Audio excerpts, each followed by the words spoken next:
Episode की शुरुआत में हम नाज़ो को देखते हैं जो कि उस मोमेंट के बारे में सोच रहा था जब वो जिनशी को किस करने वाला था, जो सोचकर वो काफी शर्मा जाता है और खुद से कहता है कि वो ये सब क्या सोच रहा है। अगली सुबह हम इन दोनों को देखते हैं जहाँ जिनशी को जब इस बारे में पता चलता है कि उसे कंपटीशन में पार्टिसिपेट करने के लिए सिलेक्ट कर लिया गया है तो वो काफी खुश होती है और नाज़ो का हाथ पकड़कर नाचने लगती है, जो देखकर नाज़ो उसे घूरने लगता है। तो जिनशी अपना हाथ हटा लेती है और बताती है कि वो खुशी में काफी एक्साइटेड हो जाती है। नाज़ो उससे कहता है कि वो बार बार उसे टच क्यों करती रहती है, क्या वो उसे पसंद करती है? तो जिनशी कहती है कि उसने कह दिया ना कि वो उसे पसंद नहीं करती। तो नाज़ो बोलता है कि ठीक है, तो फिर आगे से तुम मुझसे दूरी बनाए रखना। ये कहकर वो यहाँ से चला जाता है। रात में हम देखते हैं कि नाज़ो ड्राइंग रूम में बैठकर रीडिंग कर रहा था, तभी उसे कुछ स्मेल आती है और जैसे वो जिनशी के रूम में जाकर देखता है तो वो चुपके से नूडल्स खा रही थी, जो देखकर नाज़ो कहता है कि मैंने तुम्हें कितनी बार मना किया है कि मेरे घर में जंक फूड नहीं खा सकती हो तुम। ये बोलकर वो जंक फूड का बॉक्स उठा लेता है। जिनशी बोलती है कि तुम्हें इससे क्या प्रॉब्लम है, ये मेरा रूम है और मैं इसमें कुछ भी करूँ तुम्हें इससे क्या। नाज़ो बोलता है कि मुझे काफी स्मेल आ रही थी और हाँ, तुम मेरे घर के अंदर शॉर्ट्स भी नहीं पहन सकती हो, जो सुनकर जिनशी काफी इरिटेट हो जाती है। अगले दिन हम जिनशी को रास्ते में इनके साथ जाते हुए देखते हैं, तभी नाज़ो उसके पास कार लेकर आता है और जिनशी को बोलता है कि वो सुपरमार्केट जा रहा है तो उसे सामान उठाने में उसकी मदद चाहिए, जो सुनकर ये उसे घूरने लगता है। जब जिनशी कार में होती है तो नाज़ो उससे पूछता है कि ये हमेशा तुम्हारे साथ क्यों रहता है, तो वो बताती है कि वो मेरा असिस्टेंट है, इसलिए वो हमेशा मेरे साथ ही रहता है। नाज़ो बोलता है कि वो तो मुझे इस तरह घूर रहा था जैसे कि वो जेलस हो और मुझे तो लगता है कि वो तुम्हें लाइक करता है, पर जिनशी बोलती है कि ऐसा कुछ भी नहीं है, वो सिर्फ मेरा जूनियर है। फिर नाज़ो उससे बोलता है कि तुम मेरे बारे में क्या सोचती हो, मैं तुम्हें कैसे लगता हूँ। जिनशी उससे बोलती है कि तुम सबसे अच्छे पार्टी ए हो और वो उसे बार बार पार्टी ए करके बोलती रहती है, जो सुनकर नाज़ो को काफी गुस्सा आता है और वो अपने मन में सोचने लग जाता है कि क्या मैं इसके लिए सिर्फ पार्टी ए हूँ। रात में जब जिनशी उसके लिए खाना बनाती है तो नाज़ो उसे काफी प्यार से देख रहा था। फिर जब जिनशी उसे डिनर के लिए बुलाती है तो नाज़ो बोलता है कि सच में तुम्हारे अंदर मेरे लिए कोई फीलिंग नहीं है, जो सुनकर जिनशी कहती है कि हमारा प्रोफेशनल रिलेशनशिप के अलावा और कोई रिलेशनशिप नहीं है। तो नाज़ो उसके पास जाकर उसे चेयर पर बैठाता है और उसके बहुत करीब जाकर उसे पूछता है कि क्या अब भी तुम्हें कुछ फील नहीं हुआ और क्या तुमने कभी सोचा है कि हम दोनों सिंगल हैं और एक ही घर में रहते हैं, तो हमारे बीच क्या क्या हो सकता है। जो सुनकर जिनशी पहले तो थोड़ा शर्माते हुए उसे दूर करती है और फिर चेयर से खड़ी होकर कहती है कि नहीं, ऐसा कुछ भी नहीं होगा और आज तुम्हें हो क्या गया है, तुम बार बार मुझसे यही सारी बातें क्यों कर रहे हो, क्या तुम मुझे पसंद करते हो। तो नाज़ो कहता है कि नहीं, मैं तुम्हें पसंद नहीं करता और वो उसे गुस्सा दिलाने के लिए काफी सारी बातें बोलता है, जैसे कि तुम जैसी लड़की से कौन प्यार करेगा, तुम्हारे अंदर बिल्कुल भी डिसिप्लिन नहीं है, तुम हर काम बिगाड़ देती हो, तुम मुझे सोने भी नहीं देती और भी बहुत कुछ। जो सुनकर जिनशी को सच में गुस्सा आ जाता है और वो उसे बोलती है कि ये खाना मत खाओ क्योंकि ये मैंने ही बनाया है। तो नाज़ो बोलता है कि मैं तो खाऊंगा क्योंकि आखिर ये सब लेकर तो मैं ही आया था। जो सुनकर जिनशी गुस्से में चेयर पर बैठकर उसे घूरने लगती है। अगली सुबह जब जिनशी पानी पीने के लिए बाहर आती है तब वो देखते हैं कि नाज़ो का फोन बार बार बज रहा है, लेकिन वो उसे नहीं उठा रहा था, इसीलिए वो उसके रूम में उसे ढूंढने के लिए जाती है, लेकिन वो वहाँ पर नहीं होता और क्योंकि जियांग बार बार उसके फोन पर कॉल कर रहा था तो वो उसका फोन पिक कर लेती है। वो जियांग को बताती है कि शायद नाज़ो घर में नहीं है, तो जियांग उसे नाज़ो का मेडिसिन बॉक्स चेक करने के लिए बोलता है जो कि पूरा खाली था। जो सुनकर जियांग बोलता है कि उन्होंने सारी मेडिसिन खा ली है तो उन्हें कुछ भी हो सकता है, इसीलिए तुम उन्हें जल्द से जल्द ढूंढो। अब जिनशी उससे पूरे घर में ढूंढने लगती है और कहीं भी ना मिलने पर वो सीधा वॉशरूम में जाती है, जहाँ जाकर वो देखती है कि नाज़ो बाथटब में नहा रहा था और उसे देखते ही जिनशी पीछे घूम जाती है। वो बोलते हैं कि मैं कितनी देर से तुम्हें आवाज लगा रही हूँ और तुमने रिस्पॉन्स क्यों नहीं दिया। नाज़ो उसे कहता है कि पहले तो तुम मुझे ये बताओ कि तुम मेरे बाथरूम में क्या कर रही हो। जिनशी बताती है कि तुमने सारी दवाइयाँ खा ली थी, इसलिए मुझे तुम्हारी चिंता हो रही थी कि तुम ठीक तो हो। नाज़ो बोलता है कि मैं बाथटब के अंदर सांसें रोककर लेटा हुआ था, इसलिए मुझे तुम्हारी आवाज सुनाई नहीं दी और वो उसे जल्दी से यहाँ से जाने को बोलता है। बाहर आने के बाद जिनशी जियांग को कॉल करती है और उसे बताती है कि नाज़ो नहा रहा है। जियांग उससे पूछता है कि क्या नाज़ो मेंटली ठीक है। जिनशी बोलती है कि इसके बारे में मुझे कैसे पता होगा। तो जियांग बताता है कि पहले जब नाज़ो ने सारी दवाइयाँ खा ली थी तो वो ऑलमोस्ट मर ही गया था और क्योंकि मैं उसे समय से हॉस्पिटल ले गया था तभी उसकी जान बच पाई थी और वो उसे रिक्वेस्ट करता है कि तुम किसी भी तरह से उसे मनाकर साइकियाट्रिस्ट के पास लेकर चली जाओ क्योंकि उसकी साइकोलॉजिकल प्रॉब्लम काफी बढ़ती जा रही है। जिनशी उससे पूछती है कि क्या नाज़ो की साइकोलॉजिकल प्रॉब्लम उसकी भाई की डेथ के बाद से शुरू हुई थी, जिस पर जियांग हाँ में जवाब देता है। जिसके बाद जिनशी नाज़ो को ऑफिस छोड़ने के बहाने उसे साइकोलॉजिस्ट के पास लेकर जाती है, लेकिन वो कार से बाहर नहीं निकल रहा था, तो जिनशी उसे जबरदस्ती बाहर निकालती है और अंदर चलने को बोलती है, पर नाज़ो नहीं जाता। तो जिनशी वहाँ पर ड्रामा करना शुरू कर देती है। वो बोलती है कि मेरा पति मुझे बहुत मारता है क्योंकि उसे साइकोलॉजिकल प्रॉब्लम है और मैं उसे डॉक्टर के पास दिखाने के लिए लेकर आई हूँ, तो वो अंदर नहीं जा रहा। जिसकी ये बातें सुनकर वहाँ पर काफी सारे लोग इकट्ठा हो जाते हैं और उन्हें देखकर नाज़ो को घबराहट होने लगती है, जो देखकर जिनशी सभी लोगों को वहाँ से जाने को कहती है और नाज़ो को बोलती है कि तुम सिर्फ मेरी तरफ देखो। अब जब वो उसकी तरफ देखता है तो उसे थोड़ा अच्छा फील होने लगता है, जिसके बाद वो उसे अंदर लेकर जाती है। अब साइकोलॉजिस्ट उसे एक थेरेपी के लिए लेकर जाती है, जहाँ वो उसे बोलती है कि तुम धीरे धीरे करके उस दिन को याद करो जिससे तुम सबसे ज्यादा डरते हो। तो नानजाओ आंखें बंद करके याद करता है कि जब वो छोटा था तो वो अपने भाई के साथ फायरवर्क्स देखने के लिए गया था, जहाँ उसका बड़ा भाई कहता है कि यहाँ पर काफी भीड़ है, इसलिए इधर उधर मत भागना। पर नानजाओ के हाथ से उसके भाई का रूबिक्स क्यूब गिर जाता है, इसलिए वो उसे ढूंढने के लिए भीड़ में घुस जाता है और उसके पीछे पीछे उसका भाई भी जाता है। तभी वहाँ पर भगदड़ शुरू हो जाती है और शायद इसी भगदड़ में उसके भाई की मौत हो जाती है। ये सब चीजें याद करके नानजाओ एकदम आउट ऑफ कंट्रोल हो जाता है। तब साइकोलॉजिस्ट उसे रोकने की कोशिश करती है, लेकिन वो उसे धक्का दे देता है। उसी वक्त वहाँ पर जिनशी आती है जो कि उसे होश में लाती है। उसे देखते ही नानजाओ उसे गले लगा लेता है क्योंकि वो काफी घबराया हुआ था। जिनशी भी उसे कंसोल करने के लिए उसे हक करती है और बोलती है कि चिंता मत करो, मैं आ गई हूँ, तुम्हें कुछ भी नहीं होगा। जिसके बाद जिनशी उसे वापस से घर ले जाने लगती है। अगले दिन हम नानजाओ को एक मीटिंग में देखते हैं जहाँ पर वो एक स्पॉन्सर से बात कर रहा था जो उसे लेक सिंगलिंग प्रोजेक्ट में कुछ चेंजेस करने के लिए कहते हैं, जिसके लिए नानजाओ साफ मना कर देता है। जिसके बाद उसके पास जेन आती है जो उसे बताती है कि मिस्टर ही अब लेक सिंगलिंग में इन्वेस्ट नहीं कर रहे हैं और उन्होंने कहा है कि ये प्रोजेक्ट उन्हें थोड़ा रिस्की लग रहा है, इसलिए वो आप अपना इन्वेस्टमेंट नहीं करेंगे। जो सुनकर नानजाओ कहता है कि ये जरूर मिस्टर लू ने किया होगा। अब ये आदमी कौन है इसके बारे में हमें थोड़ी देर में पता चल जाएगा। फिर जिन उसे याद दिलाती है कि उन्हें ब्लू रे को फर्स्ट पेमेंट भी करना है क्योंकि उन्होंने उसे स्पेशल इफेक्ट्स खरीदे हैं। नानजाओ कहता है कि तुम उन लोगों से बात करके पेमेंट को थोड़ा पोस्टपोन कर दो और बाकी पेमेंट का अरेंजमेंट मैं करता हूँ। रात को जेन नानजाओ को कॉल करती है और उसे बताती है कि ब्लू रे कंपनी ने एक हफ्ते के लिए पेमेंट पोस्टपोन कर दी है। पर ये सुनकर नानजाओ ज्यादा कुछ खुश नहीं होता क्योंकि उनकी कंपनी के पास फाइनेंसिस की काफी कमी थी और सारे इन्वेस्टर्स ने भी अपना इन्वेस्टमेंट विथड्रॉ कर लिया था। अगले दिन हम सू को देखते हैं जिसे उसकी मॉम जबरदस्ती ब्लाइंड डेट पर भेजना चाहती थी, पर सू ने इसके लिए काफी मना करती है क्योंकि वो तो जुआन को लाइक करती थी। पर उसकी मॉम उसे एक फैमिली डिनर पर चलने के लिए बोलती है जहाँ पर उनके फैमिली फ्रेंड का बेटा भी आया हुआ था। आगे हम देखते हैं कि ये सभी उसी रेस्टोरेंट में जाते हैं जहाँ पर जुआन काम करता है। सू और जुआन एक दूसरे को वहाँ पर देखकर थोड़े ऑकवर्ड हो जाते हैं। तो सू से बात करने के लिए आती है और उसे बताती है कि मैं यहाँ पर आना नहीं चाहती थी, लेकिन मॉम ने यहाँ आने के लिए जबरदस्ती इंसिस्ट किया। तभी उनकी फैमिली फ्रेंड का बेटा वहाँ पर आ जाता है और इन दोनों को बात करते हुए पूछता है कि क्या तुम एक दूसरे को जानते हो। तो सू बताने ही वाली थी पर उससे पहले जुआन बोल देता है कि ये हमारे वीआईपी कस्टमर है, इसलिए मैं नहीं जानता हूँ। दूसरी तरफ हम जिनशी को देखते हैं जो कि इनके साथ बैठकर काम कर रही थी। तभी उसे उसकी कंपनी का फोन आता है जो उसे बताते हैं कि उसकी कॉमिक को एक कंपनी ने पसंद किया है और शायद वो उसका एनिमेशन बनाएंगे। इस चीज के लिए उसे उन लोगों से जाकर मिलना होगा। जो सुनकर जिनशी काफी खुश हो जाती है। फिर वो उस कंपनी में मीटिंग करने के लिए चली जाती है, पर वहाँ जाकर उसे पता चलता है कि ये तो मिस्टर ही की कंपनी है जिन्होंने नानजाओ की कंपनी से अपना इन्वेस्टमेंट विथड्रॉ कर लिया। इसी बीच हम मिस्टर ही को मिस्टर लू से बात करता हुआ देखते हैं जहाँ वो बोलता है कि अच्छा हुआ आपने वक्त रहते हुए मुझे नानजाओ के बारे में बता दिया और मैंने इन्वेस्टमेंट कैंसिल कर दिया। जिनकी ये बात जिनशी भी सुन लेती है। असल में मिस्टर लू वो पर्सन है जिसने नानजाओ के फादर के साथ मिलकर इस कंपनी को स्टैब्लिश किया था। जिनशी इन दोनों से मिलकर कहती है कि मुझे लगता है कि शायद आप दोनों को नानजाओ के बारे में कुछ गलतफहमी हो गई है और लेक सिंगलिंग एक बहुत ही अच्छा प्रोजेक्ट है। मिस्टर ह्यूज से कहते हैं कि तुम तो नानजाओ से अभी मिले हो, इसीलिए तुम्हें उसके बारे में नहीं पता। जिस पर जिनशी कहती है कि हो सकता है कि मैं नानजाओ को उतने अच्छे से ना जानती हूँ, पर मैं लेक सिंगलिंग को जानती हूँ जो कि बहुत ही अच्छा प्रोजेक्ट है और इस प्रोजेक्ट में इन्वेस्ट ना करके आप लोगों ने बहुत ही बड़ी भूल कर दी है। यहाँ वो इनको काफी बातें सुनाने लगती है। मिस्टर लू से कहता है कि मैं लेक सिंगलिंग के बारे में तो नहीं जानता, पर मैं नानजाओ के बारे में बहुत ही अच्छे से जानता हूँ और तुम मुझसे जाकर पूछना कि 15 साल पहले उसके भाई के साथ क्या हुआ था। वो बचपन से ही काफी सेल्फिश इंसान है और वो अपने अलावा किसी के बारे में नहीं सोचता। ये सब बोलकर वो यहाँ से चला जाता है। वहाँ से बाहर निकलकर जिनशी इस घटना के बारे में सर्च करती है तो उसे पता चलता है कि आज ही के दिन 15 साल पहले एक भगदड़ मची थी जिसके अंदर एक बच्ची की मौत हो गई थी। अब ये जानकर वो समझ जाती है कि क्योंकि आज नानजाओ के भाई की डेथ एनिवर्सरी है तो वो इस बात से काफी दुखी होगा, इसीलिए वो उसका मूड ठीक करने के लिए उसके लिए घर क्रेफिश लेकर जाती है। तभी उसे जियांग का कॉल आता है जो उसे बताता है कि आज नानजाओ ऑफिस के अंदर काफी अपसेट था और उसने अपनी सारी दवाइयाँ भी खा ली है। जो सुनकर जिनशी परेशान हो जाती है और उसे सब जगह ढूंढने लगती है तो नानजाओ उसे बालकनी में मिलता है जो कि चुपचाप बैठकर आसमान की तरफ देख रहा था। जिनशी उसे देखकर स्माइल करते हुए उसके पास जाती है तो नानजाओ से पूछता है कि तुम्हें यहाँ पर आने की परमिशन किसने दी। जिनशी बोलती है कि मैं यहाँ पर रेंट देकर रहती हूँ तो मुझे भी यहाँ पर आने की परमिशन है। जो सुनकर नानजाओ कहता है कि अब तुम यहाँ पर आ ही गई हो तो चुपचाप आकर बैठ जाओ। जिनशी अब उसके सामने क्रेफिश निकालती है और बैठकर खाने लग जाती है, पर खाते समय वो जानबूझकर काफी आवाज कर रही थी। अब वो इससे पहले कुछ बोल पाता। जिनशी बोलती है कि क्रेफिश बहुत ही अच्छी होती है और इसे तुम्हें मिस नहीं करना चाहिए। ये बोलकर वो नानजाओ के मुंह में क्रेफिश ठूस देती है, पर नानजाओ जब उसे खाता है तो वो उसे काफी पसंद आती है,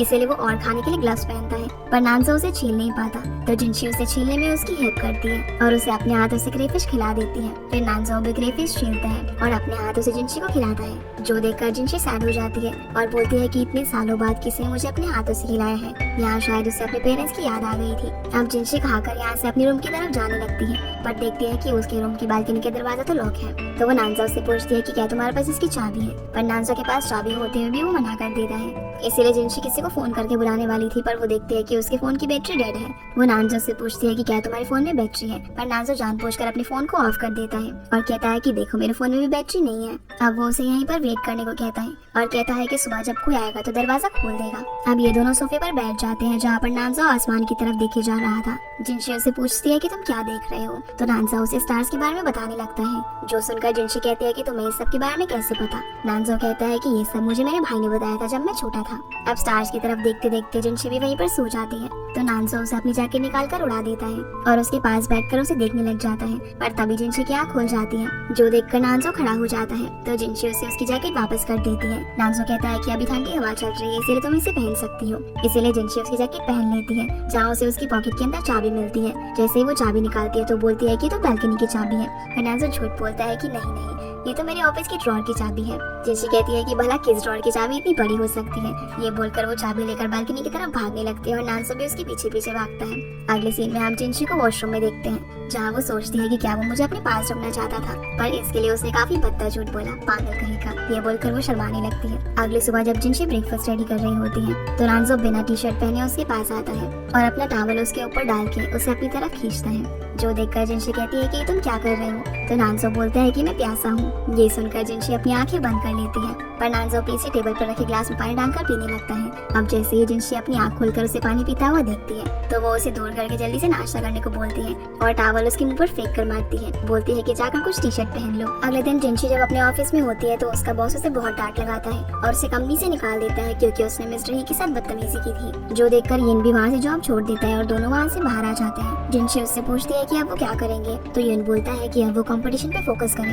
क्योंकि अगर वो उसका फर्स्ट प्राइज जीत गई तो उसे बहुत सारे पैसे मिलेंगे। फिर हम नानजाओ को देखते हैं, जिसके पास जियांग आकर उसे बताता है कि जिनशी की कल मिस्टर ही और लू से बहस हो गई थी, क्योंकि उसे पता चल गया था कि मिस्टर लू के कहने पर ही मिस्टर ही ने अपना इन्वेस्टमेंट विथड्रॉ किया है, जिस वजह से उसे उसकी जॉब से भी निकाल दिया गया है। ये सुनकर नानजाओ थोड़ा परेशान हो जाता है। फिर वो उस साइट को खोलकर देखता है जिसमें जिनशी ने कंपटीशन में पार्टिसिपेट किया था, जहाँ वो नोटिस करता है कि 1% के वोट्स काफी जल्दी बढ़ रहे थे, क्योंकि वो वोटिंग कराने के लिए बॉट्स का इस्तेमाल कर रहा था। दूसरी तरफ हम जिनशी को देखते हैं, जिससे भी कंपटीशन में वोटिंग की गड़बड़ी के बारे में पता चल जाता है, जिससे वो काफी परेशान हो जाती है। वहीं हम नानजो को देखते हैं, जो कि उस कंपटीशन के ऑर्गेनाइजर को कॉल करके उन्हें वोटिंग में गड़बड़ी के बारे में बताता है और कहता है कि उन्हें फेयर वोटिंग करानी चाहिए। जिसके बाद जिनशी को इनका कॉल आता है, जो उसे बताता है कि सारे वोट्स रिवाइज्ड हो गए हैं और अब हम दोनों टॉप 50 में आ गए हैं। जो सुनकर वो काफी खुश हो जाती है और वो सोच रही थी कि आखिर ये सब कैसे हुआ। तभी उसे नानजो की कंपनी के एक एम्प्लॉय का फोन आता है, जो उसे बताता है कि नानजो ने उस कंपटीशन के ऑर्गेनाइजर को कॉल करके वोटिंग में गड़बड़ी के बारे में बताया और उसने तुम्हारे लिए हम सबको वोट करने के लिए भी कहा।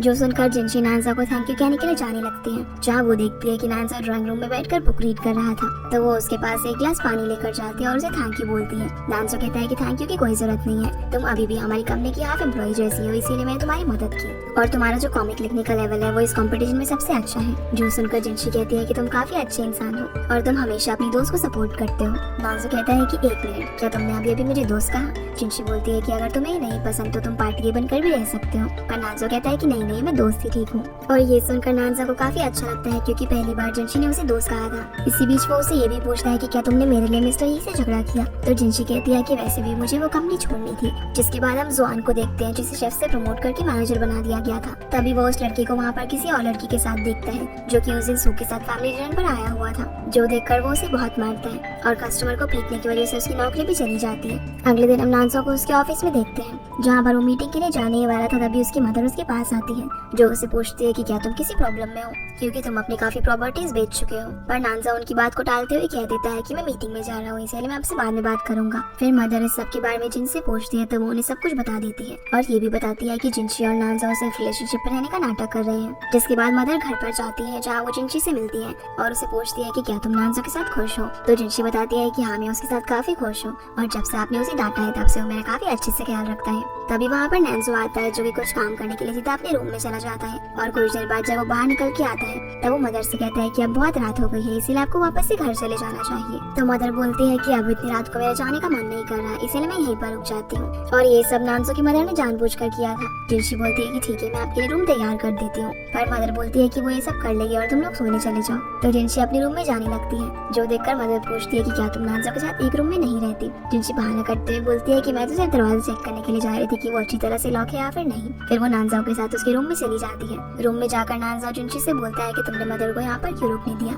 जिसकी वजह से अब हमें एक ही रूम में सोना पड़ेगा। तो जिनशी कहती है कि इसमें कौन सी बड़ी बात है, हमें से एक बंदा जमीन पर सोएगा और एक बेड पर। तो चलो रॉक पेपर सीजर करके डिसाइड करते हैं कि कौन बेड पे सोएगा और कौन जमीन पर नानजाओ बोलता है कि तुम बेड पर सो जाना, मैं फ्लोर पर सो जाऊंगा। जो सुनकर जिनशी सोचने लगती है कि आखिर इसे क्या हुआ है, ये मेरे साथ इतने अच्छे से क्यों बिहेव कर रहा है। अब जब ये दोनों सोने लगते हैं तो जिनशी देखती है कि नानजाओ को बिल्कुल भी नींद नहीं आ रही है और वो बार बार करवटें बदल रहा है। तो जिनशी उससे बोलती है कि मेरे पास एक डील है, तुम मुझे 500 RMB पे कर देना और इसके बदले तुम मेरे साथ बेड पर सो सकते हो। नानजाओ बोलता है कि क्या तुम्हें नर्वस फील नहीं हो रहा किसी मेल के साथ एक ही रूम के अंदर सोने में। जिनशी बोलती है कि इसमें कौन सी बड़ी बात है, मैं तो जैंगन के साथ भी एक बेड पर सोई थी। जो सुनकर नानजाओ अचानक से उठ जाता है और कहता है कि क्या तुमने उसके साथ बेड शेयर किया है। जिनशी बोलती है कि जब काम का ज्यादा प्रेशर रहता था हम तो 6 लोग भी एक बेड पर सो जाया करते थे।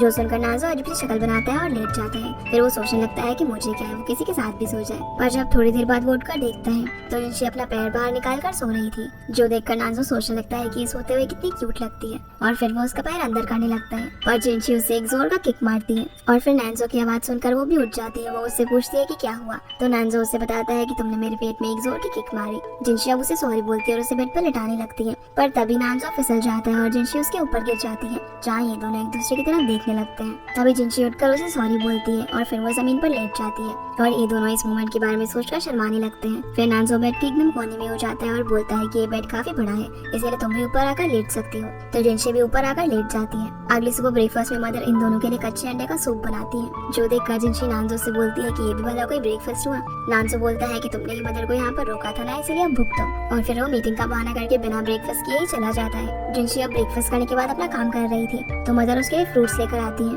जहाँ वो उससे पूछती है कि क्या तुम अपना काम करने के बाद मेरे साथ शॉपिंग पर चलोगी। तो जिनशी हाँ बोल देती है और फिर वो दोनों मार्केट शॉपिंग करने के लिए जाते हैं। असल में मदर इन लोगों के साथ इसलिए रह रही थी ताकि वो चेक कर सके कि दोनों सच में रिलेशनशिप में या फिर सिर्फ नाटक कर रहे हैं। जिसके बाद रात में डिनर करने के बाद जिनसी मदर से कहती है कि मैं आपके काम करने में हेल्प करती हूँ, पर मदर बोलती है कि मैं सब कुछ कर लूंगी, तुम नानजाओ के साथ जाकर बैठ जाओ। जिनशी नानजाओ से बोलती है कि क्या तुम मदर के साथ बैठकर टीवी देख सकते हो, क्योंकि मेरे पास काफी काम है और डेडलाइन भी काफी नजदीक है। तो नानजाओ मान जाता है। मदर अब नानजाओ के पास आकर उसे एक रोमांटिक ड्रामा दिखाने लगती है, जहाँ पर एक लड़का लड़की को प्रपोज कर रहा था। तो वो नानजाओ को कहती है कि इससे देखकर कुछ सीखो कि लड़की को कैसे प्रपोज करते हैं। अब टीवी देखने के बाद जब नानजाओ अपने रूम में जाता है तो देखता है कि जिनशी काम करते करते पूरे बेड पर फैल कर सो गई है, इसीलिए वो उसका सामान उठाकर उसे साइड में होने के लिए कहता है, लेकिन वो तो काफी गहरी नींद में सो रही थी। तो नानजाओ कोने में सोने लगता है, पर जिनशी कभी उसके ऊपर अपना हाथ रखती है तो कभी पैर। तो नानजाओ उन्हें हटा देता है और सोने की कोशिश करता है, लेकिन जिनशी उसे एक लात मारकर बेड से नीचे गिरा देती है, जिस वजह से नानजाओ काफी परेशान होता है और बेड के कोने में ही बैठे बैठे सो जाता है। अगली सुबह जब जिनशी उठती है तो वो नानजाओ से पूछती है कि तुम ऐसे क्यों सो रहे हो। नानजाओ कहता है कि क्या तुम्हें कल रात के बारे में कुछ भी याद नहीं। जो सुनकर जिनशी उसे सॉरी बोलती है और फिर नानजाओ बेड के ऊपर सो जाता है। जिसके बाद हम जिनशी को इनके साथ देखते हैं। तभी जिनशी को एक मैसेज आता है जिससे उसे पता चलता है कि उसकी कॉमिक कंपटीशन की टॉप 10 में सिलेक्ट हो चुकी है, जिससे वो काफी खुश होती है और इनको इस बारे में बताती है। तो ये कहता है कि उन्हें इस चीज के लिए सेलिब्रेट करना चाहिए, जिसके लिए वो मान जाती है। दूसरी तरफ नानजाओ को भी इस बारे में पता चलता है तो वो उसे वीडियो कॉल करता है और सेलिब्रेट करने के लिए पूछता है, पर वीडियो कॉल में वो उसके साथ येन को देखता है, जिससे वो थोड़ा नाराज हो जाता है और जिनशी उससे कहती है कि आज वो अपने दोस्तों के साथ सेलिब्रेट करेगी। ये बोलकर वो कॉल कट कर देती है क्योंकि उसे किसी और का कॉल आ रहा था। जो सुनकर नानजाओ सोचता है कि उसने तो मुझे सेलिब्रेशन में आने के लिए पूछा भी नहीं। इसी बीच हम देखते हैं कि जिनशी को उसके सीनियर का कॉल आता है, जो कि उसे आज रात एक पार्टी में चलकर उसकी गर्लफ्रेंड होने का नाटक करने को बोलता है। और क्योंकि जिनशी ने उससे पहले काफी पैसे उधार लिए थे, इसलिए वो उसे मना नहीं कर पाती और येन के साथ भी सेलिब्रेशन का प्लान कैंसिल करके वहाँ से चली जाती है, जिससे येन को भी थोड़ा बुरा लगता है। जिसके बाद नानजाओ के पास जेन आती है तो नानजाओ उसे हैप्पी बर्थडे विश करता है क्योंकि आज उसका बर्थडे था और उसे एज अ गिफ्ट एक ब्रेसलेट देता है, जो कि उसने जियांग से मंगवाया था। जेन उसे वो ब्रेसलेट पहनाने को बोलती है तो नानजाओ उसे पहना देता है। फिर जेन उसे कहती है कि क्या आज शाम को तुम फ्री हो, क्योंकि मेरा कोई दोस्त नहीं है तो हम डिनर करने चलते हैं। और क्योंकि जिनशी भी अपने दोस्तों के साथ डिनर पे जा रही थी, इसलिए वो उसे हाँ बोल देता है। रात में जिन नानजाओ के साथ डिनर करने के लिए एक रेस्टोरेंट में जाती है और हम देखते हैं कि उसी रेस्टोरेंट में जिनशी अपने सीनियर के साथ उसकी गर्लफ्रेंड बनकर पहुंच जाती है और वो वहाँ पर नानजाओ को देख लेती है, जिसे जिन के साथ देखकर वो सोचने लगती है कि शायद वो इसके साथ डेट पर आया होगा। तभी वहाँ पर जियांग आ जाता है, जो कि जिनका केक लेकर आया हुआ था। वो जिनशी को देखकर उससे पूछता है कि तुम यहाँ पर क्या कर रही हो, जो बात नानजाओ भी सुन लेता है और वो जिनशी को वो यहाँ पर किसी और लड़के के साथ देखकर उसकी तरफ आता है। सीनियर नानजाओ से पूछता है कि तुम कौन हो, तो नानजाओ जिनशी को बोलता है कि बताओ इसे कि मैं कौन हूँ। अब बेचारी जिनशी एकदम फंस चुकी थी कि वो किसकी साइड ले, पर वो अपने सीनियर की साइड लेती है और बताती है कि नानजो मेरा फ्रेंड है। जो सुनकर नानजो खुद ही बता देता है कि ये मेरी फियांसे है। ये बोलकर वो जिनशी को वहाँ से बाहर ले जाता है। बाहर जाकर नानजो जिनशी को कहता है कि तो ये था हमारा डिनर सेलिब्रेशन। जिनशी उससे बताती है कि वो मेरा सीनियर है और मैं यहाँ पर उसकी गर्लफ्रेंड होने का सिर्फ नाटक कर रही थी, क्योंकि वो अपनी एक्स गर्लफ्रेंड को सबक सिखाना चाहता था। नानजो बोलता है कि तुम मेरे फियांसे हो और तुम किसी और के साथ इस तरह से डिनर पर कैसे जा सकती हो। अगर कोई तुम्हें देख लेता तो मेरे रेपुटेशन का क्या होता। जिनशी बोलती है कि तुम भी तो जिनके साथ डेट पर आए थे, अगर कोई तुम्हें उसके साथ देख लेता तो मेरे रेपुटेशन का क्या होता। नानजो कहता है कि वो मेरे बिजनेस पार्टनर है और हम हमेशा साथ में रहते हैं और आज जिनका बर्थडे है इसीलिए मैं उसका बर्थडे सेलिब्रेट करने के लिए आया था। जो सुनकर जिनशी कहती है कि अच्छा तो वो तुम्हारी बेस्ट बिजनेस पार्टनर है और तुम वैसे भी हमेशा उसी के साथ रहते हो, तो तुमने उसे ही क्यों नहीं अपने फियांसे बना लिया। नानजो बोलता है कि वो सिर्फ मेरी बिजनेस पार्टनर है और कुछ भी नहीं, और अग्रीमेंट के हिसाब से तुम मेरी फियांसे हो। जिनशी बोलती है कि मैं सिर्फ तुम्हारी कर्जदार हूँ और मुझे अपना कर्जा चुकाने के लिए बहुत ही मेहनत करनी होती है, तरह तरह के काम करने पड़ते हैं और मैं तुम्हारी तरह उसूल वाली नहीं हो सकती, क्योंकि मुझे अपने लिए एक लिविंग अर्न करनी होती है। इसीलिए अगर तुम मुझे चीप समझते हो तो हाँ मैं हूँ चीप। ये बोलकर वो यहाँ से गुस्से में रोते रोते चली जाती है। अब जिनशी जब रास्ते में जा रही होती है तभी इन पीछे से आकर उसका हाथ पकड़ के उसे रोकता है, जिससे जिनशी को लगता है कि शायद वो नानजो है। पर जैसे ही वो पीछे मुड़कर इनको देखती है तो वो उससे पूछती है कि तुम यहाँ पर क्या कर रहे हो। इन बोलता है कि मैं तो बस यहाँ से गुजर रहा था और मैंने तुम्हारी और नानजो की बातें सुन ली। वो उससे ये भी पूछता है कि तुमने नानजो से इतने पैसे उधार क्यों लिए और तुम दोनों का कोई रिलेशनशिप वगैरह नहीं है, बल्कि तुम दोनों तो सिर्फ रिलेशनशिप में होने का नाटक कर रहे थे। जो सुनकर जिनशी कहती है कि तुम ये सब किसी को भी नहीं बता सकते, और रही बात पैसों की तो मैं इस बारे में तुम्हें बाद में बताऊंगी, क्योंकि ये बहुत लंबी कहानी है। ये जानकर काफी खुश होता है कि वो दोनों रिलेशनशिप में नहीं है और फिर वो उसे कहीं पर खाने पीने के लिए चलने को पूछता है, पर जिनशी बोलती है कि नहीं उसे घर जाना है और फिर वो दोनों वहाँ से चले जाते हैं। दूसरी तरफ हम नानजो को देखते हैं जो कि उसी रेस्टोरेंट के बाहर खड़ा हुआ था। तभी वहाँ पर जिन आती है तो नानजो बोलता है कि चलो मैं तुम्हें घर तक छोड़ देता हूँ। कार में जिन पूछती है कि क्या जिनशी सच में किसी और को डेट कर रही है और ये तो तुम्हारे लिए काफी डिफिकल्ट रहा होगा। नानजो कहता है कि ये सब मेरे मैटर्स है, मैं इन्हें हैंडल कर लूंगा, तुम सिर्फ ऑफिस का काम संभालो। रात में जब नानजो घर आता है तो उसकी मदर उसका हॉल में ही वेट कर रही थी, जो उससे जिनशी की किसी और के साथ फोटो दिखाते हुए कहती है कि क्या तुम दोनों सच में रिलेशनशिप में होने का नाटक कर रहे हो, और मैंने तुम्हें कितनी बार कहा है कि तुम अपने फादर की विल को भूल जाओ, तुम उनकी वजह से जिनशी से शादी मत करो। नानजो उन्हें बताता है कि वो सच में जिनशी को पसंद करता है। तो मदर कहती है कि तो फिर तुम उससे इतना झगड़ा क्यों करते हो, अगर तुम उससे इसी तरह झगड़ते रहोगे तो वो कभी भी तुम्हारी फीलिंग्स को समझ नहीं पाएगी। अब जब जिनशी घर आती है तो मदर उसे फ्रूट्स खाने के लिए देती है और नानजो के बारे में बातें करने लगती है। तभी नानजो बाहर आकर अपनी मदर से कहता है कि बहुत लेट हो गया और आपको सो जाना चाहिए, इसीलिए मदर वहाँ से चली जाती है। फिर जब नानजो रूम में होता है तब जिनशी भी आती है, लेकिन वो उससे कुछ भी बात नहीं करती और नानजो भी उसे सॉरी कहने की हिम्मत नहीं जुटा पाता। थोड़ी देर बाद वो हॉल में जाता है जहाँ पर उसकी मदर बुक रीड कर रही थी। मदर नानजो से पूछती है कि क्या तुमने उसे सॉरी कहा, तो नानजो नौ में जवाब देता है। मदर बोलती है कि क्या मैं इस काम में तुम्हारी मदद करूं, तो नानजो कहता है कि नहीं ये मैं खुद ही कर लूंगा। इसी बीच हम जिनशी को देखते हैं जिसे भी नींद नहीं आ रही थी, तो वो उठकर बाहर हॉल में आती है जहाँ वो नानजो को अकेले बैठा हुआ देखती है। तो वो उसके पास आकर कहती है कि अगर तुम मुझे अच्छे से सॉरी कहोगे तो मैं तुम्हें माफ कर दूंगी। जो सुनकर नानजो फटाफट से उठकर उसे सॉरी बोल देता है। जो सुनकर जिनशी मान जाती है और कहती है कि इसके बदले में तुम्हें मुझे पूरे महीने के स्नैक्स लाकर देने होंगे। नानजो बोलता है कि ठीक है और तुम भी अब से किसी की गर्लफ्रेंड होने का नाटक नहीं करोगी। जिसके बाद हम सू को उसी लड़की के साथ लंच करता हुआ देखते हैं। तभी वहाँ पर जुआन आ जाता है, जिसे देखकर वो लड़का घबरा जाता है और पूछता है कि तुम यहाँ पर क्या कर रहे हो। तो जुआन कहता है कि मेरी दोस्त किसी के साथ डेट पर आई है, इसलिए मैं उसे देखने के लिए आया हूँ। अब ये जानकर कि ये दोनों दोस्त हैं, वो सू के बारे में उल्टी सीधी बातें करने लगता है। तो जुआन उसका कॉलर पकड़ लेता है और बोलता है कि अब अपने मुंह से एक भी शब्द मत निकालना वरना मैं तुम्हारा मुंह तोड़ दूंगा। फिर सू यहाँ से जुआन के साथ जाने लगती है। तो वो लड़का कहता है कि तुमसे कोई प्यार व्यार नहीं करता, बल्कि ये सिर्फ तुम्हारे पैसों के पीछे है। जो सुनकर जू को काफी गुस्सा आता है और वो उसे एक थप्पड़ मारकर वहाँ से जुआन के साथ चली जाती है। बाहर आकर जुआन उसे बोलता है कि तुम ऐसे लड़के को डेट कैसे कर सकती हो। तो सू कहती है कि मैंने तो कहा था तुम्हारी मदर जो कहती है उनकी बात मान लो। फिर वो उसे एक लेक के पास लेकर जाता है। जू उसे बताती है कि जब हम लोग बचपन में यहाँ पर आए थे तो हमने यहाँ एक फोटो क्लिक किया था और मेरे पास सिर्फ तुम्हारा वही एक फोटो है। ये सब बातें करते करते वो अपनी फीलिंग्स कन्फेस करने वाली होती है लेकिन नहीं कर पाती, इसलिए वो अपने बैग से एक डायरी निकाल कर जुआन को देती है जिसमें उसने बचपन से लेकर आज तक अपनी सारी फीलिंग्स उसके लिए लिखी हुई थी। जैसे ही जुआन उसमें ओपन करता है तो उसमें लिखा हुआ था कि सुलभ जुआन, जो पढ़कर जुआन को काफी अच्छा लगता है। वो अपने मन में सोचता है कि मैं भी तुमसे बहुत प्यार करता हूँ लेकिन मैं तुम्हारे लायक नहीं हूँ, और फिर वो उसकी डायरी उसे वापस करते हुए कहता है कि मैं तुमसे कोई प्यार व्यार नहीं करता। सो बोलती है कि मुझे पता है कि तुम झूठ बोल रहे हो, पर वो उसका कोई जवाब नहीं देता और वहाँ से चला जाता है। अगली सुबह जब नानजा और जिनशी उठते हैं तो देखते हैं कि बाहर ब्रेकफास्ट बना हुआ था और मदर उनके लिए एक नोट छोड़कर गई थी जिसमें उन्होंने लिखा हुआ था कि उन्हें कुछ जरूरी काम आ गया है और वो उन दोनों को परेशान नहीं करना चाहती थी, इसलिए वो चली गई हैं। तभी डोरबेल बजती है और जब जिनशी देखती है तो वो देखती है कि उसका एक पार्सल आया है जिससे उसे पता चलता है कि उसकी कॉमिक जो है वो कॉम्पिटिशन में सेमीफाइनल में पहुंच चुकी है। ये देखकर वो काफी खुश हो जाती है और दौड़ते हुए नैंजो के पास जाकर उसकी गले लग जाती है। जो देखकर नैंजो पहले तो शॉक होता है लेकिन उसे खुश देखकर वो भी काफी खुश हो जाता है कि जैसे ही जिनशी को रियलाइज होता है कि वो नानजो की गोद में है तो वो फटाफट से नीचे उतर जाती है और बोलती है कि मैं काफी एक्साइटेड हो गई थी क्योंकि मेरी कॉमिक सेमीफाइनल के लिए सिलेक्ट हो गई है और उन लोगों ने एक इवेंट ऑर्गेनाइज किया है, इसीलिए क्या तुम मेरे साथ फ्राइडे को चल सकते हो। तो नानजो कहता है कि वैसे तो मैं बिजी रहता हूँ लेकिन मैं तुम्हारे लिए टाइम जरूर निकालूंगा। दूसरी तरफ जिनशी जब यूनिवर्सिटी पहुंचती है तो उसे अपनी टीचर से पता चलता है कि ये अपनी पार्ट टाइम जॉब की वजह से ऑयल पेंटिंग कंपटीशन में पार्टिसिपेट नहीं कर रहा है और ना ही वो अपने काम पर ठीक से फोकस कर पा रहा है। जो सुनकर जिनशी को काफी बुरा लगता है और वो इस बारे में इनको कन्फ्रंट करती है तो वो उसे झूठ बोल देता है कि मुझे ऑयल पेंटिंग कंपटीशन में ज्यादा इंटरेस्ट नहीं है और तुम्हारे साथ काम करने का डिसीजन मेरा खुद का था। जिनशी बोलती है कि ठीक है तो मैं आपसे तुम्हें फायर कर रही हूँ। अब इवेंट वाले दिन हम देखते हैं कि यिन, जुआन और सो से सपोर्ट करने के लिए आए हुए थे और नानजो भी जिनशी के पास ही था। जिनशी काफी खुश लग रही थी लेकिन तभी वो अपने फोन में कुछ देखती है जिससे वो अचानक से सैड हो जाती है, पर तभी उसे स्टेज पर बुला लिया जाता है। इसी बीच नानजाओ को जियांग का कॉल आता है जो कि उसे एक पोस्ट देखने के लिए कहता है जिसमें लिखा हुआ था कि जिनशी ने अपना कॉमिक डिफ्यूज स्टार के एक कॉमिक से कॉपी किया हुआ है। वहीं जब जिनशी स्टेज पर पहुंचकर अपनी स्पीच देने वाली होती है तभी सब लोग इस बारे में बात करने लगते हैं और क्राउड में से एक लड़की आकर उस पर चिप्स का पैकेट फेंक कर मारती है। फिर बाकी सभी लोग भी शुरू हो जाते हैं और उनके हाथ में जो कुछ भी था वो सब लोग उस पर वो सब कुछ फेंक कर मारते हैं। इसी बीच नानजो वहाँ पर आता है लेकिन इतनी सारी भीड़ को देखकर फिर से उसकी हालत खराब होने लग जाती है, पर किसी तरह वो हिम्मत करके जिनशी को वहाँ से बाहर ले आता है। इस इंसिडेंट की वजह से जिनशी काफी दुखी थी और वो नानजाओ के गले लग के रोने लगती है।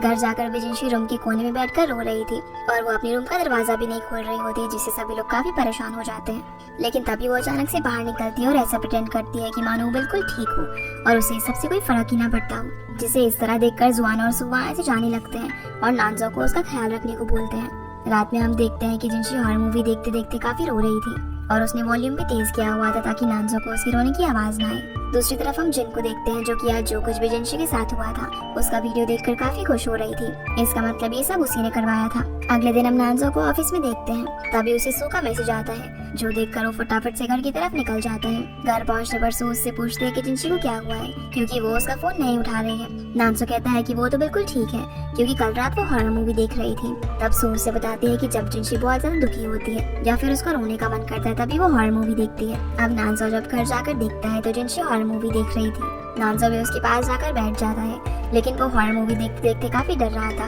कभी वो उसका हाथ पकड़ लेता है तो कभी वो अपनी आंखें बंद कर लेता है, तो उसे इस तरह देखकर जिनशी हॉरर मूवी हटा देती है। नानजो उससे बोलता है कि अगर तुम रोना चाहती हो तो रो सकती हो, तो जिनशी कहती है कि पहले तुम अपनी आंखें और कान बंद करो।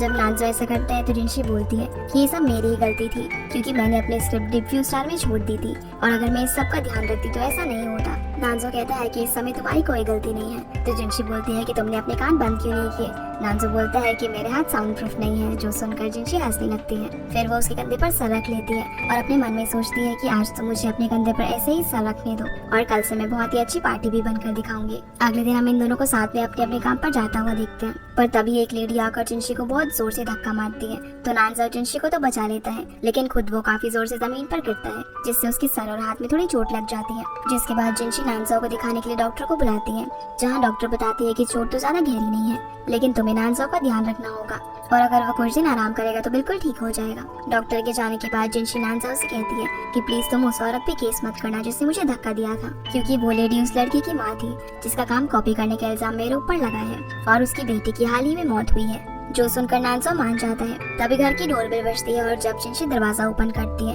तो जिनशीदा अंदर आकर नानजो के पास आती है और उसे पूछने लगती है कि क्या तुम्हें ज्यादा चोट तो नहीं लगी। उसे इस तरह देखकर जिनशी को काफी गुस्सा आता है। जिन बोलने लगती है कि मैं तुम्हारे लिए फ्रूट्स लेकर आई हूँ तो अभी मैं तुम्हें काट कर खिलाती हूँ, पर जिनशी बोलने लगती है कि मैं उसे फ्रूट काट कर खिलाऊंगी। अब यहाँ इस चीज को लेकर इन दोनों में काफी छीना झपटी होने लगती है और सारे फ्रूट्स नीचे गिर जाते हैं। तो नानजो कहता है कि मुझे फ्रूट्स नहीं खाने, जो सुनकर जिनशी गुस्से में अपने रूम के अंदर आ जाती है, पर तभी उसे रियलाइज होता है कि मैं तो नानजो की फैंसी हूँ तो मैं अपने रूम में क्यों आई। अब जैसे ही वो बाहर जाती है तो देखती है कि जिन काफी प्यार से नानजो को फ्रूट्स खिला रही थी और वो उसका पिलो ठीक करने के बहाने उसे हक कर लेती है। जहाँ इन दोनों को इतना क्लोज देखकर जिनशी को काफी जेलस फील होता है और वो फिर से अपने रूम में आ जाती है। तभी उसे ये यन का कॉल आता है जो उसे काम कंप्लीट करने के बारे में याद दिलाता है। तो जिनशी उसे घर पर आने को बोल देती है, जिसके बाद जियांग नानजा उसे मिलने के लिए आता है और उसे बताता है कि मैंने उस लड़की को ढूंढ लिया है जिसने असल में जिनशी का काम कॉपी किया था, लेकिन मुझे उसके खिलाफ कोई भी सबूत नहीं मिला। तो नानजा उसे कहता है कि तुम कोशिश करते रहो और जो भी कुछ तुम्हें पता लगे उसके बारे में मुझे जरूर बताना। जिसके बाद यन घर पर आता है और जिनशी को उसके साथ हंसते हुए काम करता देखकर नानजा को काफी जेलस फील होता है। तो वो जिनशी का अटेंशन पाने के लिए बहुत कोशिश करता है, पर जिनशी उस पर बिल्कुल भी ध्यान नहीं देती और फिर वो इन दोनों पर नजर रखने के बहाने सोफे पर सोने का नाटक करने लगता है। तभी उसे जियांग का मैसेज आता है जो बताता है कि वो लड़की अपनी गलती नहीं मान रही है। तो नानजो बोलता है कि मेरे उसके साथ मीटिंग फिक्स करो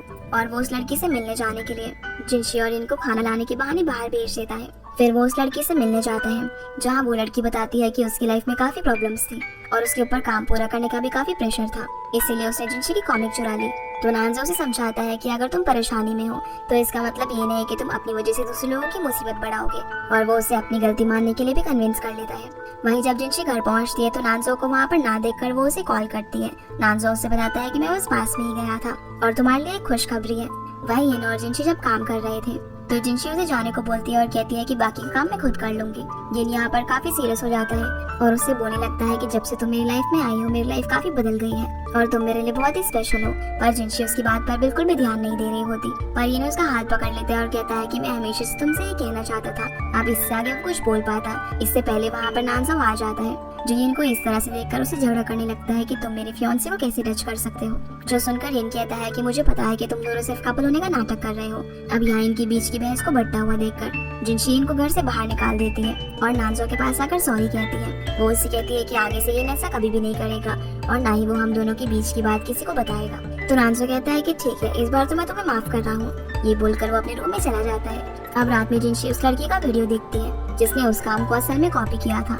वो अपनी गलती मानकर जिनशी से माफी मांग रही होती है और बताती है कि जिनशी के दोस्त ने मुझसे आकर ये कहा कि अपनी परेशानियां हमें खुद ही सॉल्व करनी चाहिए। जो सुनकर जिनशी को याद आता है कि जब उसने नानजो को कॉल किया था तब वो बोल रहा था कि उसके लिए एक गुड न्यूज है, यानी कि ये सब उसी ने उसके लिए करवाया है। अब वो नानजो के लिए कुछ फ्रूट्स काट कर लेकर जाती है और उससे पूछती है कि आज तो मुझे एक गुड न्यूज बताने वाले थे, पर नानजो बहाना करता है कि मैं वो भूल गया। अब क्योंकि जिनशी को पता था कि वो ऐसे नहीं बताने वाला, इसीलिए वो उससे पूछ लेती है कि क्या तुम्हें उस लड़की से माफी मांगने के लिए कन्विंस किया है। जिनशी कहती है कि मैं तो इस इल्जाम के लिए सबसे माफी मांगने ही वाली थी, पर तुमने उससे मेरे लिए सच बताने के लिए कन्विंस किया, जिसके लिए बहुत बहुत थैंक यू। आगे जिनशी बोलती है कि मैं तो तुम्हें हमेशा से ही थैंक यू कहना चाहती थी, क्योंकि जब जब मुझ पर मुसीबत आई है तुमने हमेशा मेरा साथ दिया है और तुमसे मिलना मेरी लाइफ का लकीएस्ट दिन था। जो सुनकर नानजो कहता है कि अच्छा तो बताओ तुम मुझे इस सब रीपे कैसे करोगी। ये बोलकर वो उसके पास जाने लगता है और जैसे ही जिनशी पीछे जाने लगती है तो उसका पैर फिसल जाता है, लेकिन नानजो उसे बचा लेता है और वो फिर भी उसके और करीब जाने लगता है। ऐसे करते करते वो उसे दीवार के सहारे ब्लॉक कर देता है और उसे पूछता है कि आज जब जिन घर पर आई थी तो क्या तुम उसे देखकर जेलस हो गई थी। जिनशी बोलती है कि मैं भला क्यों जेलस होंगी और मेरे अंदर तुम्हारे लिए ऐसी कोई भी फीलिंग नहीं है। जो सुनकर नानजो उसके और क्लोज जाने लगता है और जिनशी की हार्ट बीट काफी फास्ट हो जाती है और वो किसी तरह वहाँ से निकलकर भाग जाती है और नानजो उसे देखकर स्माइल करने लगता है। अगले दिन नानजो जिनशी से बहुत सारा काम कराता है, कभी वो उसे हाथ दबाने को बोलता है तो कभी कमर, और छोटी छोटी चीजें भी वो उसे हिलाने को बोलता है, जिससे जिनशी काफी इरिटेट हो जाती है। तभी उसे यन का कॉल आता है जो कि उसे एक रेस्टोरेंट मिलने के लिए बुलाता है और जिनशी भी जाने के लिए हाँ कर देती है। जो देखकर नानजो काफी जेलस होता है और वो बहाना करने लगता है कि उसे बुखार है, उसका सर दर्द हो रहा है, पर जैसे ही जिनशी उसे चेक करती है तो वो बोलती है कि उसे तो बिल्कुल भी फीवर नहीं है। इसीलिए वो अलग अलग बहाने बनाता है, कभी पेट दर्द का तो कभी हाथ दर्द का, लेकिन इससे भी बात नहीं बनती। तभी जिनशी को फिर से इनका कॉल आ जाता है जो देखकर नानजो जमीन पर गिर जाता है और बेहोश होने का नाटक करता है। अब उसे इस तरह देखकर जिनशी काफी डर जाती है और दौड़ते हुए उसके पास आती है। तभी उसे याद आता है कि ऑफिस में जब नानजो उसे किस करने के बाद बेहोश हो गया था तब जियांग ने आकर उसकी पीठ को रब किया था जिससे वो होश में आ गया था, इसीलिए वो भी ऐसा ही करती है। जिनशी को इस तरीके से अपने लिए परेशान देखकर नानजो को काफी अच्छा लगता है और वो उसे स्माइल करते हुए हक कर लेता है। फिर जिनशी नानजो को सुला देती है और उसके पास बैठकर उसे देखने लगती है। वो बोलती है कि सोते हुए तुम कितने क्यूट लगते हो। जिसके बाद जिनशी अपने रूम में जाकर सू को कॉल करती है और उसे अपनी एक फ्रेंड का नाम लेकर बताने लगती है कि मेरी दोस्त किसी से प्यार करती है, लेकिन वो अपने प्रोफेशनल रीजन की वजह से उससे प्यार नहीं कर सकती। जो सुनकर सू कहती है कि मेरी भी एक दोस्त की हालत कुछ इसी तरह है और यहाँ वो एक दूसरे की फ्रेंड्स का नाम लेकर अपनी अपनी कहानी बताने लगती है। पर थोड़ी देर बाद दोनों समझ जाती है कि असल में वो दोनों अपनी अपनी ही बात कर रही है। सू जिनशी से पूछती है कि क्या तुम सच में नानजो को लाइक करने लगी हो, तो जिनशी बोलती है कि पता नहीं, लेकिन जब भी वो मेरे सामने आता है तो मेरी हार्ट बीट बढ़ जाती है। फिर जिनशी उससे पूछती है कि अच्छा तुम अपने बारे में बताओ, तुम्हें किससे प्यार हुआ है। अब इससे पहले कि वो कुछ बता पाती है उसके घर की डोरबेल बजती है और दरवाजा खोलने पर वहाँ पर जुआन होता है। जिनशी बताती है कि मैंने जुआन के हाथ तुम्हारे लिए कुछ फ्रूट्स भेजे हैं। फिर वो कॉल कट करके जुआन को अंदर बुलाती है, जहाँ पानी के बहाने अचानक से जुआन सू का हाथ पकड़ लेता है, जिससे वो दोनों काफी शर्मा जाते हैं। और हम देखते हैं कि यहाँ जुआन को अपने किए पर काफी पछतावा हो रहा था, क्योंकि वो किसी भी तरह से सू को बाहर लेकर जाना चाहता था, लेकिन सू अब उसे अवॉइड करती है और बोलती है कि वो थोड़ी बिजी है। तभी जुआन को किसी का कॉल आता है और वो वहाँ से चला जाता है। जिसके बाद हम नानजाओ को उसकी कंपनी में देखते हैं, जहाँ पर जिन उसके पास एक कंपनी का प्रपोजल लेकर आती है और बोलती है कि हमें एनिमेशन कर लेना चाहिए, क्योंकि अभी हमारी कंपनी के पास फंड्स की कमी है और इस प्रोजेक्ट से हम जरूर प्रॉफिट कमाएंगे। पर नानजाओ भी अपने सारा फोकस सिर्फ लेग जिंगलिंग पर लगाना चाहता था, पर जिन के इंसिस्ट करने पर वो इस बारे में सोचता है और घर पर बैठकर भी वो यही सोच रहा था। तभी उसके पास जिनशी आती है, तो वो उससे इस बारे में पूछता है कि अगर तुम मेरी जगह होती तो तुम किस प्रोजेक्ट को चुनती। जिनशी उससे बोलती है कि तुम वही करो जो तुम्हारा दिल चाहता है। पर क्योंकि नानजाओ अभी भी सोच में डूबा हुआ था, तो जिनशी उसके साथ एक रैपिड फायर गेम खेलती है, जिसमें वो उससे कई सारे सवाल पूछती है, जिसका नानजाओ को जल्दी जल्दी आंसर देना था। जिसमें वो लेग जिंगलिंग और दूसरे प्रोजेक्ट के बारे में पूछती है, तो नानजाओ लेग जिंगलिंग को सिलेक्ट करता है और फिर वो आखिर में उससे पूछती है कि वो उसे पसंद करता है या फिर जिन को। तो नानजाओ उसका नाम लेता है, जो सुनकर जिनशी काफी शर्मा जाती है। और जब नानजाओ को रियलाइज होता है कि उसने क्या बोल दिया, तो वो झूठ बोल देता है कि उसकी जुबान फिसल गई थी, वरना उस जैसी लड़की से कौन प्यार करेगा जिसमें बिल्कुल भी मैनर्स नहीं है और हर काम बिगाड़ देती है। जो सुनकर जिनशी को काफी गुस्सा आ जाता है और वो कहती है कि क्या मेरे अंदर एक भी अच्छाई नहीं है। पर नानजाओ उसके सामने कुछ बोल ही नहीं पाता, इसलिए गुस्से में जिनशी वहाँ से चली जाती है। और उसके जाने के बाद नानजाओ कहता है कि तुम बहुत अच्छी हो, पर वो इसके लिए रिग्रेट करता है कि वो इस बात को उसके सामने नहीं बोल पाया। अगले दिन ऑफिस जाकर नानजाओ सभी को बताता है कि वो लोग लेग जिंगलिंग पर काम करेंगे और कहता है कि अगर वो लोग मेहनत करेंगे तो उन्हें इन्वेस्टर्स भी मिल जाएंगे। इसीलिए वो 6 बड़ी बड़ी कंपनी से मीटिंग करने के लिए जाता है, जिनमें से 2 कंपनियां उसके प्रोजेक्ट पर इन्वेस्ट करने के लिए तैयार हो गई थी। इसी खुशी में वो पूरे स्टाफ के साथ सेलिब्रेट करने के लिए एक छोटी सी गैदरिंग रखता है, जिसमें वो जिनशी को भी आने के लिए बोलता है। जिसके बाद हम डिनर का सीन देखते हैं, जहाँ पर जिन नानजाओ के प्लेट में एक फिश खाने के लिए रखती है, जिससे वो खुशी खुशी खा लेता है।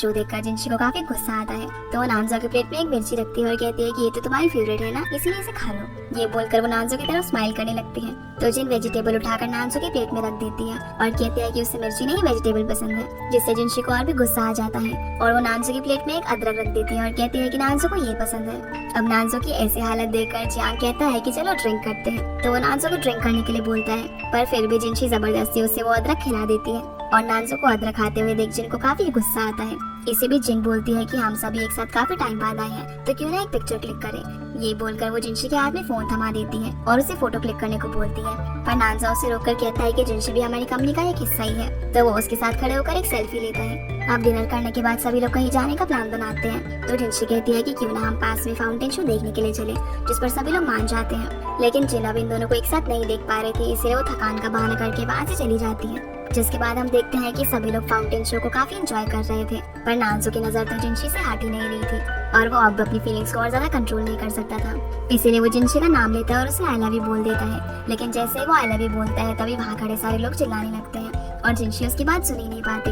पर वो उसे फिर से आई लव यू बोलता है। लेकिन इस बार भी सभी लोग शोर मचा देते हैं और जिनशी नहीं सुन पाती, तो तीसरी बार वो जिनशी को पकड़ता है और इधर उधर देखता है कि कोई शोर तो नहीं मचा रहा। लेकिन जैसे ही वो आई लव यू बोलने वाला होता है, तभी फिर से लोग शोर मचा देते हैं, जिससे वो काफी फ्रस्ट्रेट हो जाता है और जिनशी को कल शाम को पास वाले पार्क में मिलने को बोलता है। अगले दिन नानजाओ अपने ऑफिस में एक ड्रामा का सीन देखता है, जिसमें एक रोमांटिक प्रपोजल चल रहा था, जिससे इंस्पायर्ड होकर वो भी जिनशी को सेम टू सेम ऐसे ही प्रपोज करने का डिसाइड करता है। फिर जब शाम को जिनशी उसकी बताई हुई जगह पर पहुंच जाती है, तो वो उसे कॉल करती है, क्योंकि नानजाओ उसे कहीं पर भी दिखाई नहीं दे रहा था। तो नानजाओ उसे आगे बढ़ने के लिए बोलता है और जैसे जैसे जिनशी आगे बढ़ती रहती है, तो नानजाओ के पास जो रिमोट था उससे वो लाइट जलाने लगता है, जो देखकर जिनशी काफी इम्प्रेस हो जाती है। अब यहाँ तक तो सब कुछ ठीक था, लेकिन जैसे ही वो थोड़ा और आगे जाती है, तो नानजाओ एक बटन दबाता है, जिससे कि सारे फाउंटेन्स चलने लग जाते हैं और जिनशी वहाँ खड़ी खड़ी पूरी भीग जाती है। नानजाओ फाउंटेन को रोकने की काफी कोशिश करता है, लेकिन शायद रिमोट खराब हो चुका था और जब तक फाउंटेन रुकता है, तब तक जिनशी काफी भीग चुकी थी। नानजाओ उसके पास जाकर उसे अपना कोड देता है, लेकिन जिनशी गुस्से में कहती है कि क्या तुमने मुझे इसीलिए यहीं पर बुलाया था। तो नानजाओ से समझाने की कोशिश करता है कि ये सब रिमोट कंट्रोल की वजह से हुआ है, जो देखकर जिनशी और ज्यादा गुस्सा हो जाती है और उसे लगता है कि शायद ही नानजाओ ने जानबूझकर किया है। फिर वो नाराज होकर यहाँ से चली जाती है और इस बार भी बेचारे नानजाओ का प्रपोजल अधूरा रह जाता है। इसके बाद जब नानजाओ घर आता है, तो देखता है कि जिनशी अभी भी उससे काफी नाराज है। वो उसे समझाता है कि वो सिर्फ एक एक्सीडेंट था। तो जिनशी बोलती है कि अच्छा, मुझे तो लगा था कि तुम मुझसे माफी मांगोगे, पर तुम शायद माफी मांगना जानते ही नहीं। नहीं। ये बोलकर वो गुस्से में वहाँ से जाने लगती है, पर तभी नानज़ो उससे माफी मांग लेता है, जो सुनकर जिनशी काफी खुश होती है। फिर वो उससे पूछती है कि अच्छा आप बताओ कि तुम मुझे बाद में क्या कहने वाले थे। तो नानज़ो कहता है कि मैं ये बात ऐसी सिचुएशन में नहीं कह सकता, जो सुनकर जिनशी गुस्से में वहाँ से चली जाती है। अगले दिन ये जिनशी से मिलने के लिए आता है और उसे बताता है कि मेरी पेंटिंग ने कंपटीशन में फर्स्ट प्राइज जीता है, इसलिए मैं तुम्हें ट्रीट देना चाहता हूँ और तुम भी काफी दिनों से कहीं घूमने नहीं गई हो, तो चलो कहीं घूमने चलते हैं। नानज़ो भी इनकी बातें सुन रहा था और वो गुस्से में जिनशी से बोलता है कि क्या तुम्हें काम नहीं है। तो जिनशी कहती है कि हाँ मुझे काम है, इसलिए मैं तुम्हारे साथ नहीं जा सकती। फिर येलो से बताता है कि कंपटीशन के एक जज ने मुझे कॉमिक पर काम करने के लिए कहा है, तो क्या तुम इसमें मेरे साथ काम करोगी। जिनशी बोलती है कि क्या इस काम के पैसे मिलेंगे, तो वो हाँ बोलता है, इसलिए जिनशी मान जाती है और उसके साथ वहाँ से जाने लगती है। जो देखकर तो नानज़ो काफी ज्यादा जेलस होता है और वो अपना पूरा गुस्सा ऑफिस के सारे स्टाफ पर निकालता है। रात में जिनशी को कॉल करके बताता है कि उनका कॉलेज एक कैंप करने के लिए जा रहा है, तो क्या वो भी साथ में चलेगी, जिसके लिए जिनशी मान जाती है और इनकी ये बातें नानज़ो भी सुन लेता है। तो वो सोचने लगता है कि कैंपिंग करेंगे तो मतलब वो दोनों रात में भी साथ में रहेंगे। इसलिए वो अगले दिन ऑफिस आकर अपने सभी एम्प्लॉइज को बताता है कि कई दिनों से आप लोगों ने काफी मेहनत से काम किया है, इसीलिए ऑफिस की छुट्टी है और हम सभी कैंपिंग करने के लिए जाएंगे। अगले दिन सभी लोग कैंपिंग वाली जगह पर पहुंच जाते हैं, जहाँ नानज़ो जिनशी और इन से मिलता है और उन्हें बात करता हुआ देखकर ऑफिस के सभी एम्प्लॉय समझ जाते हैं कि ये कैंपिंग का प्लान उनके लिए नहीं बल्कि उसकी वाइफ के लिए था। अब जब खाना खाने की बारी आती है तो नानज़ो और इन दोनों जिनशी के पास जाकर बैठ जाते हैं और उसे अपना अपना खाना खिलाने की कोशिश करते हैं। इस चक्कर में जिनशी कुछ भी नहीं खा पाती और उसे काफी भूख लग रही थी, इसलिए वो दोनों को घूर कर वहाँ से चली जाती है। रात में जब सभी लोग बैठे हुए थे तो ये नानज़ो को पीने के लिए उकसाता है, तो जैंग बोलता है कि नानज़ो ड्रिंक नहीं करता, पर क्योंकि नानज़ो उनके सामने हारना नहीं चाहता था, इसलिए वो चैलेंज एक्सेप्ट कर लेता है और दोनों एक के बाद एक कुछ ज्यादा ही ड्रिंक कर लेते हैं, इतना कि दोनों चल भी नहीं पा रहे थे। इसीलिए इनको जैंग उठाकर ले जाता है और नानज़ो को जिनशी उसके टेंट में ले जाती है, जहाँ जिनशी उसे बोलती है कि तुम्हें इतना पीने की क्या जरूरत थी, और उसके पास बैठ जाती है। तभी नानज़ो अचानक से उठता है और उसे आई लव यू बोलकर बेहोश हो जाता है, जो सुनकर जिनशी हैरान हो जाती है और बोलती है कि क्या तुम सच में मुझसे प्यार करते हो। वो उसे उठाने लगती है और बोलती है कि अगर तुम एक बार फिर से मुझसे कहोगे तो मैं सच में मान लूंगी कि तुम मुझसे प्यार करते हो, लेकिन नानज़ो नहीं उठता। तो जिनशी सोचती है कि उसने ड्रिंक किया हुआ है, इसलिए उसने ऐसा बोल दिया होगा, पर नानज़ो फिर से उठता है और बोलता है कि मैं सच में तुमसे प्यार करता हूँ। ये बोलकर वो उसे किस कर देता है, जो देखकर जिनशी एकदम शॉक हो जाती है और उसे पीछे हटा देती है और नानज़ो फिर से बेहोश हो जाता है। अब जिनशी उसे फिर से उठाने लगती है और बोलती है कि या तुम मुझे सच में प्यार करते हो, लेकिन नानज़ो अब सच में बेहोश हो चुका था, इसीलिए जिनशी भी वहाँ से चली जाती है। अगली सुबह सभी लोग वापस जाने के लिए अपना सामान पैक कर रहे थे, जहाँ नानज़ो जिनशी के पास जाकर उससे बात करने की कोशिश करता है, लेकिन वो तो उसे पूरी तरह से इग्नोर कर रही थी। अब जब जिनशी अपने बाकी क्लासमेट्स के साथ उनकी बस में बैठ रही होती है तो नानज़ो उसे पकड़कर अपनी कार के पास लेकर जाता है और उससे पूछता है कि क्या तुम मेरे साथ नहीं जाना चाहोगी। तो जिनशी कहती है कि मुझे तुम्हारे साथ नहीं जाना। नानज़ो बोलता है कि मुझे ऐसा क्यों लग रहा है कि तुम मुझे इग्नोर कर रही हो। अब जिनशी उसे बताने वाली होती है कि कल रात उसने क्या किया, लेकिन वो रुक जाती है और बोलती है कि कल रात तुमने इतनी ज्यादा पी ली थी कि मैं तुम्हें तुम्हारे टेंट तक छोड़ कर आई, जिसके लिए नानज़ो उसे थैंक यू बोलता है। अब ये सुनकर तो जिनशी और भी ज्यादा गुस्सा हो जाती है और वहाँ से चली जाती है। कार में बैठकर अब नानज़ो इस बारे में सोच ही रहा था कि कल रात क्या हुआ था। तभी जैंग उससे पूछता है कि कल रात आपकी और जिनशी के बीच में क्या हुआ, पर नानज़ो मना करते हुए कहता है कि हमारे बीच कुछ भी नहीं हुआ। जैंग बताता है कि कल मैंने जिनशी को आपके रेंट से मुस्कुराते हुए बाहर जाते हुए देखा था, इसलिए मुझे लगा कि आपके बीच में कुछ हुआ होगा। तभी नानज़ो को याद आता है कि कल उसने जिनशी को आई लव यू बोल के किस कर दिया था। अब ये सब याद आने पर नानज़ो जैंग से अपने दोस्त का नाम लेकर कहता है कि मेरे एक दोस्त ने एक लड़की को किस कर दिया, लेकिन ये उसने गलती से किया क्योंकि उसने ड्रिंक की हुई थी। जो सुनकर जैंग समझ जाता है कि नानज़ो अपने बारे में बात कर रहा है, तो वो उससे कहता है कि ये तो आपके दोस्त ने बहुत ही गलत किया, क्योंकि उसने बिना पूछे किसी लड़की को किस कर दिया और अब उसे सब कुछ ठीक करने के लिए इसकी रिस्पॉन्सिबिलिटी लेनी होगी, जिसका मतलब उसे उस लड़की से शादी करनी होगी और अपनी जेंटलमैन वाली इमेज उसके सामने बरकरार रखनी होगी। जिसके बाद हम जिनशी को सू के घर में देखते हैं, जहाँ वो उसे सारी बातें बता देती है और उससे पूछती है कि अब वो कैसे पता करेगी कि नानज़ो उसे सच में प्यार करता है या नहीं। तभी टीवी पर एक प्रोग्राम आ रहा होता है जिसमें लव गुरु कुछ लव टिप्स देती है और वो कहती है कि अगर लड़का पहला स्टेप नहीं लेता तो लड़की को पहला स्टेप लेना चाहिए और खुद ही लड़के को प्रपोज कर देना चाहिए। दूसरी तरफ हम नानज़ो को देखते हैं जो कि उसे मनाने के लिए एक डायमंड रिंग खरीदता है ताकि वो उसे प्रपोज कर सके। वहीं हम जिनशी को देखते हैं जो कि घर में बैठकर उस लव गुरु के और भी वीडियोस देख रही थी, जिससे उसे पता चलता है कि किसी लड़के को इम्प्रेस करने के लिए आपको अपना फिजिकल अपीयरेंस चेंज करना होगा।